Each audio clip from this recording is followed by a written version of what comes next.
ఏ కీడు, ఏ చీకటి, ఏ శాపము, ఏ తెగులు నన్ను ముట్టలేదో. అపవాది ఎన్ని రీతిలుగా నన్ను చుట్టుముట్టినా కూడా ఆయన సన్నిధి, ఆయన శక్తి, ఆయన మహిమ నా తోడుంటే అపవాది తలంపులన్నీ లయపరచబడతాయి. నా జీవితంలో నాలో ఉన్నవాడు లోకంలో ఉన్నవాడు కన్నా గొప్పవాడిగా నిరూపిస్తాడు నేను సరిగా ఉంటే.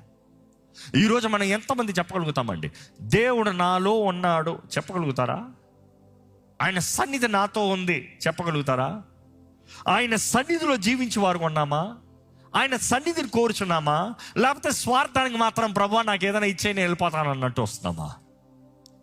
ఈ సంవత్సరంలో నిజంగా మీ తోడు దేవుడు ఉండాలని ఎంతో ఆశపడుతున్నాడు. మీరు ఆశపడుతున్నారా?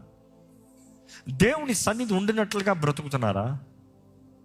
ప్రార్థన, వాక్యం దేవునికి ఇంపైన ధూపంగా మన నోట్లో ఉండాలంట, మన జీవితంలో ఉండాలంట. ప్రత్యక్ష గుడారంలో చూసినప్పుడు అక్కడ ధూపం వేస్తూ